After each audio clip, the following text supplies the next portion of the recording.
Pada episode kali ini menceritakan Xiaoyan yang berada di lorong gelap. Ada beberapa sosok yang tampaknya tidak penting bergerak maju seperti meteor. Lorong itu gelap dan tampaknya telah terbang untuk waktu yang lama, tetapi anehnya bahwa tidak ada akhir, tidak ada jejak Douqi di lorong ini dan sepertinya ada zat dalam kegelapan yang perlahan menelan Douqi kita. Xiaoyan dengan hati-hati menggunakan kekuatan jiwanya untuk menyelidiki dan berkata dengan sungguh-sungguh, Anda harus tahu bahwa Kaisar Dou yang kuat telah mencapai dunia kecil, dan dia dapat menggunakan energi spiritual langit dan bumi untuk memasok dirinya sendiri. Sebuah ruang tanpa energi spiritual langit dan bumi tidak diragukan lagi membuat Kaisar Dou merasa tidak nyaman. Kenapa lorong ini begitu panjang? Gu Yuan mau tak mau berkata, ketika dia berada di benua Douqi, dia bisa melakukan perjalanan ribuan mil dalam sekejap dengan kekuatannya sebagai Doudi, tapi sekarang dia telah terbang untuk waktu yang lama dan belum berakhir. Sentuhan kegelisahan muncul di hati Gu Yuan dan kemudian dia buru-buru menatap Xiaoyan. Sepertinya ada cahaya di depan, dan pintu keluar harus di depan, tetapi semua orang berhati-hati.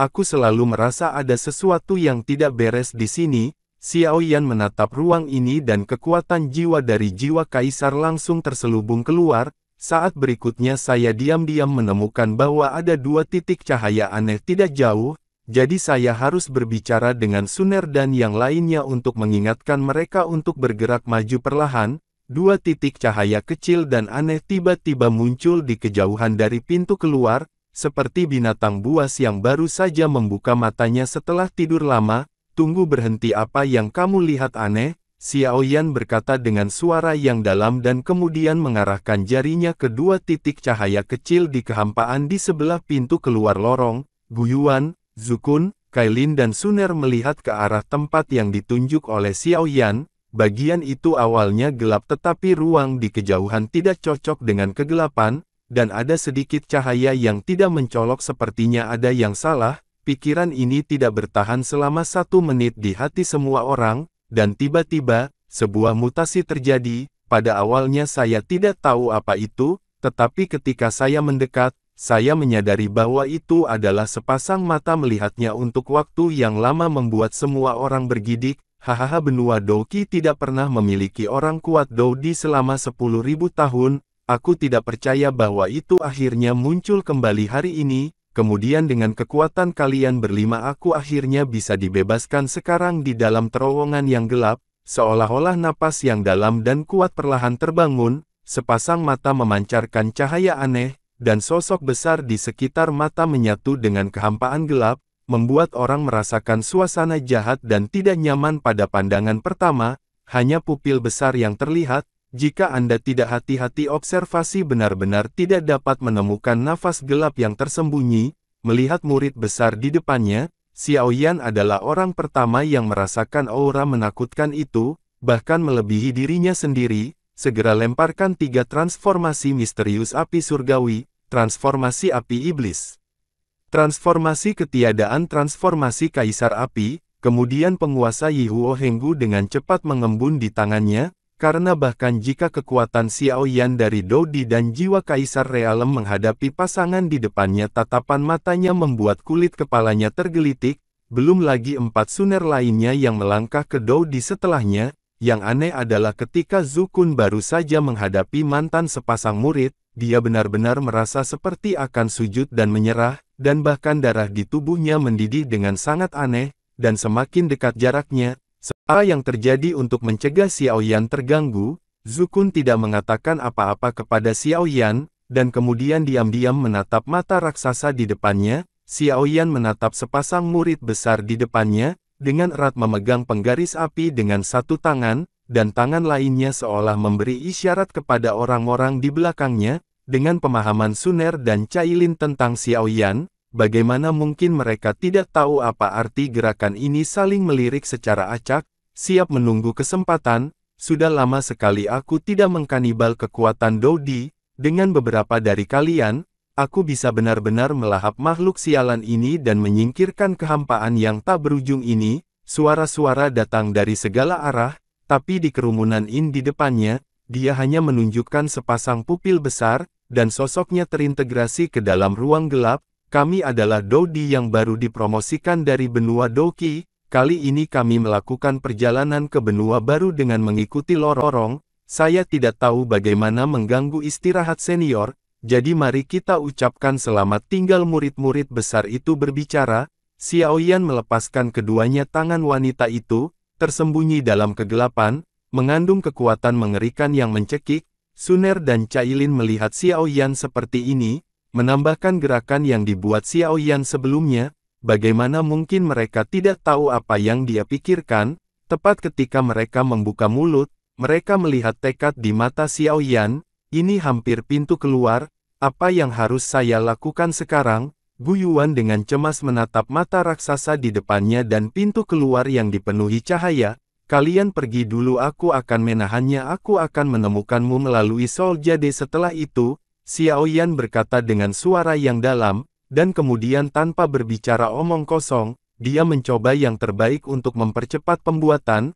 Energi menakutkan di tangannya. Kami menunggumu di dunia baru. Suner dan Cailin juga tahu keseriusan masalah ini, menghadapi murid-murid besar di depan mereka. Bahkan sekarang setelah mereka dipromosikan menjadi Kaisar Dou, mereka merasa tidak berdaya, dan tinggal di sini hanya akan menambah beban. Xiao Yan, ingat hidupmu adalah milik raja ini. Cailin dan Suner dengan cepat berjalan menuju pintu keluar. Setelah mengatakan itu, melihat ini Gu Yuan dan Zhu Kun saling memandang tanpa tinta, kemudian mereka mencoba yang terbaik untuk merangsang dendam mereka dan terbang menuju pintu keluar. Pada tingkat pembangkit tenaga listrik Dodi, Anda dapat mengetahui apa yang harus dilakukan atau tidak hanya dari persepsi aura. Itulah sebabnya Xiao Yan ingin Suner dan yang lainnya melarikan diri terlebih dahulu. Mau pergi, murid besar itu berkata, dan setelah menunggu selama 10.000 tahun, makanan lezat akhirnya muncul. Bagaimana saya bisa membiarkannya pergi? Cahaya yang tampaknya tidak mencolok muncul dari pupil besar, mengejar beberapa orang Suner, mencoba menghancurkan pintu keluar. Yang aneh adalah ada cahaya hitam dan putih yang menjulang di dahi di tengah murid. Itu akan menghancurkan pintu keluar. Ayo pergi. Gu Yuan merasakan gelombang kehancuran. Setelah mengatakan itu, kecepatan mereka berempat meningkat secara ekstrim. Melihat keempat orang yang melarikan diri menuju pintu keluar yang akan diblokir, Xiao Yan segera melancarkan serangan untuk mengulur waktu bagi mereka untuk melarikan diri. Kamu bajingan, jika kamu ingin menghancurkan pintu keluar, lewati aku dulu. Huang Quan mengacu padanya. Huang Quan Palem seketika menghentikannya. Kemarahan Huang Quan. Kemudian sementara mata raksasa itu tidak memperhatikan Xiao Yan, ketika yang pertama ingin menghancurkan pintu keluar, Xiao Yan menyerang serangan jiwanya dan mengenai mata raksasa itu secara langsung. Buddha's Fury Fire Lotus, makhluk tak dikenal sebelum pertemuan Xiao Yan diserang, menyebabkan dia terdiam sesaat. Di tangannya, ada Buddha's Fury Fire Lotus yang terdiri dari 22 warna yang memancarkan aura menakutkan. Fluktuasi lahir untuk dilahirkan. Pergi. Xiao Yan mengerahkan seluruh kekuatan jiwanya untuk mengendalikan teratai api kemarahan Buddha untuk menghancurkan murid di depannya dengan sekuat tenaga. Xiao Yan, kami menunggumu. Jika kamu mati, aku tidak akan hidup. Keempat Suner melarikan diri sebelum pintu keluar dihancurkan, dan kemudian seluruh ruang bergema dengan suara Suner. Suner yang tampaknya lembut pertemuan mengatakan kata-kata ini sudah cukup untuk melihat betapa pentingnya Xiao Yan baginya. Semua ini terjadi antara kilat dan batu api. Xiao Yan menatap empat orang yang menghilang di hadapannya, dan langsung merasa lega dan bergumam pada dirinya sendiri, Suner Cailin, kamu harus menungguku, dan aku pasti akan mencarimu. Xiao Yan bukan orang yang bertele-tele dan segera mengendalikan biji teratai kemarahan Buddha, yang memancarkan kekuatan penghancur, untuk menyerang murid besar di depannya. Teratai murka Buddha yang penuh dengan kehancuran berada di tengah-tengah makhluk yang tidak dikenal, dan kekuatan penghancur yang mengerikan menyebar dalam lingkaran, dan ketika akibat dari pertempuran menghilang, wajah sebenarnya dari makhluk yang tidak dikenal itu adalah tentang ke permukaan. Aku di sini untuk melihat siapa dirimu. Suara Xiao Yan bergema di lorong misterius ini. Benih teratai kemarahan Buddha meledak ketika mereka mencapai muridnya. Gelombang kejut besar menghantam ruang kosong, dan akibatnya yang cukup untuk menghancurkan puncak doseng perlahan bergetar, membuat potongan buku ini tidak stabil. Ruang terfragmentasi, dan kekosongan seperti lubang hitam perlahan-lahan lahir di ruang ini. Manusia sialan kaisar ini pasti akan membuatmu membayar. Beberapa noda darah menyebar dari pupil besar, dan kutu jatuh di ruang yang sunyi. Itu sangat keras, dan suara-suara marah dari murid-murid itu penuh amarah, dan makanan yang akhirnya sampai di mulut membiarkan keempat orang itu pergi. Bagaimana mungkin mereka tidak marah? Namun, itu jelas meremehkan kekuatan penghancur yang dimiliki oleh Buddha Furious Lotus. Itu dengan tergesa-gesa mencegah keempatnya melarikan diri dari pintu keluar, meremehkan serangan Xiao Yan, dan menderita banyak kerusakan. Mata raksasa itu tampak marah. Perlahan aku melihat seluruh tubuh di belakang pupil muncul. Xiao Yan menatap matanya dan melihat bahwa ini adalah naga emas raksasa yang tak tertandingi. Tubuhnya panjangnya ratusan kaki, dan ekor yang terjerat bergoyang, dan nafas yang berasal dari yang tak terlihat hanya lebih kuat dari Xiao Yan, dan tanduk naga di dahinya patah. Anda harus tahu bahwa tanduk naga di keluarga naga adalah identitas simbol kekuatan terbesar. Tanduk naga yang patah tidak kurang berdampak pada naga daripada manusia, dan tidak mengherankan jika ia menyatu dengan ruang kosong, dan orang hanya dapat melihat sepasang naga besar. Ternyata naga ini kulitnya berwarna sama dengan lingkungan sekitarnya yang gelap, jadi dia hanya bisa menunjukkan kepada semua orang sepasang murid. Xiao Yan tiba-tiba menyadari, sial beraninya seorang manusia kecil berani menyakitiku. Naga emas di depannya meraung, dan dapat dilihat bahwa Xiao Yan benar-benar membuatnya marah. Menderita sampai mati. Naga emas meraung pada Xiao Yan dan menghembuskan napas naga, lalu mendorong cakar naga di seluruh tubuhnya dan terbang ke arah Xiao Yan, berusaha menghancurkan manusia kecil ini dengan kekuatan cakarnya yang paling kuat. Tapi bagaimana bisa Xiao Yan memberi kesempatan pada naga raksasa di depannya? 3000 guntur bergerak dalam sekejap, dan penguasa api aneh di tangannya perlahan-lahan dikelilingi oleh api aneh. Xiao Yan jelas ingin melawan raksasa itu. Naga satu cakar. Tepat ketika Xiao Yan hendak berjuang keras, Xiao Yi berlari keluar dengan mengoceh, menelan semua napas naga dalam satu, kemudian berdiri di bahu Xiao Yan dan mengoceh ke arah naga emas di depannya. Di dahi Yi, sebuah rune misterius itu persis sama dengan naga emas yang muncul menjulang jika Anda melihat lebih dekat. Bahkan tanda di dahi Xiao Yi lebih cerah dan lebih menyilaukan daripada naga. Naga emas itu sangat marah dan mengarahkan cakar naga itu ke arah cakar Xiao Yan. Tetapi ketika dia melihat tanda misterius di dahi Xiao Yi, tiba-tiba menjadi sunyi. Setelah beberapa detik, dahi naga itu menyala putih, dan kemudian naga raksasa di depannya terus mengaum pada Xiao Yi, seolah meminta bantuan Xiao Yi. Xiao Yi mengoceh padanya meskipun Xiao Yan tidak tahu apa yang terjadi. Xiao Yi berkata pada dirinya sendiri bahwa naga emas di depannya sedang berbicara dengannya dalam bahasa naga. Naga emas tiba-tiba berteriak keras setelah Xiao Yi sepertinya berbicara sebentar. Di dahi naga emas, dua sinar cahaya, satu hitam dan satu putih, terus melingkar, dan kemudian dipisahkan dari dahi masing-masing. Tiba-tiba ada dua sosok, satu hitam dan satu putih. Xiao Yan merasa bahwa sosok putih memancarkan aura yang kuat, yang tampaknya agak mirip dengan Zukun, sedangkan sosok hitam memancarkan aura dingin, jahat dan tidak nyaman, dan sosok putih memandang Xiao Yan dengan sedikit rasa sakit.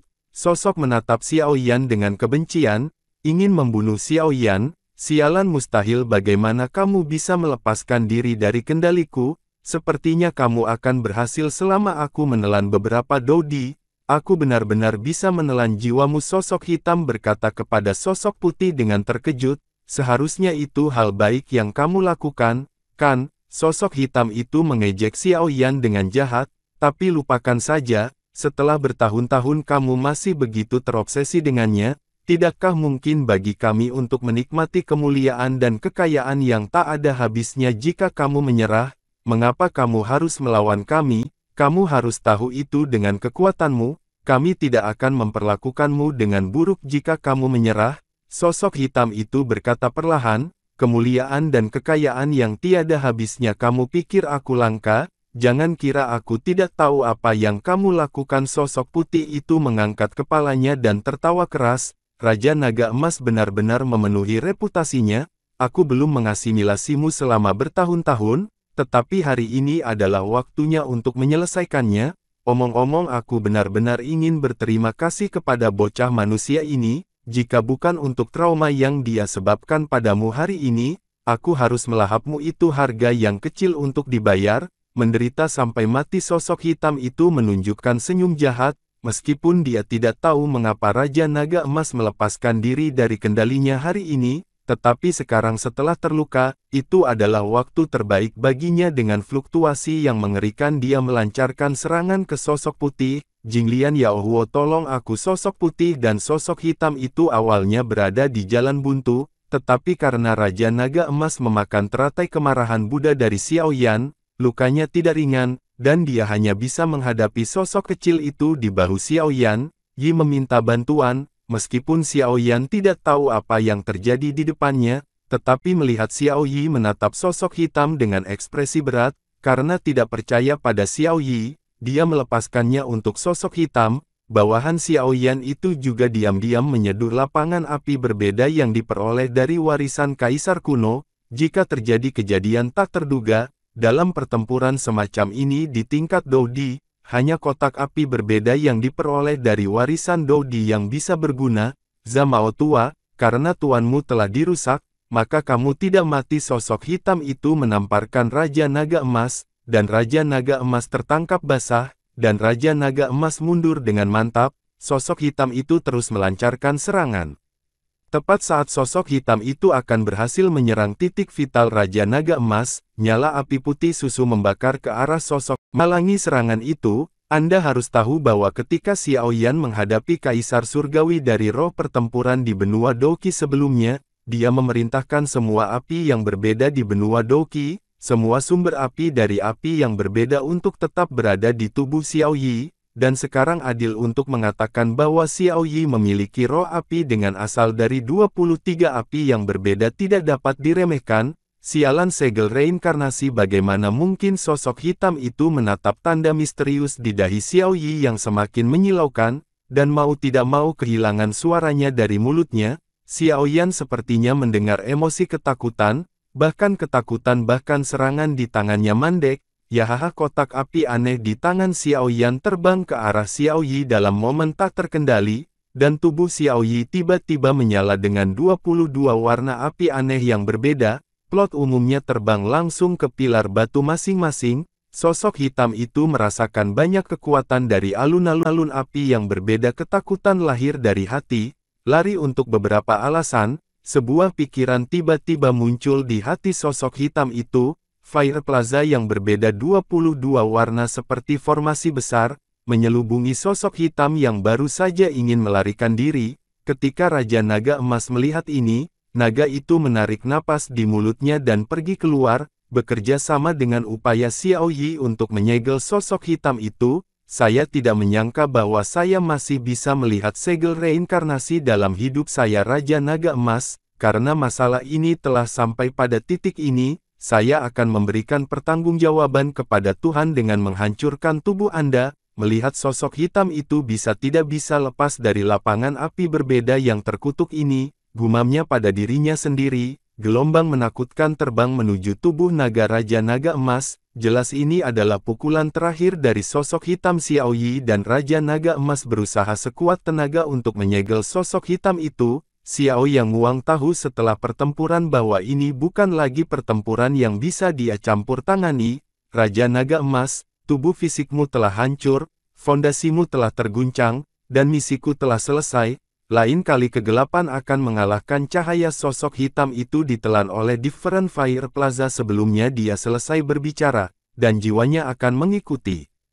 Perlahan-lahan disempurnakan dari waktu ke waktu, bagian dalam lorong itu terfragmentasi. Raja Naga Emas dan Xiao Yi sama-sama kehabisan napas. Xiao Yan buru-buru terbang untuk memeriksa situasi.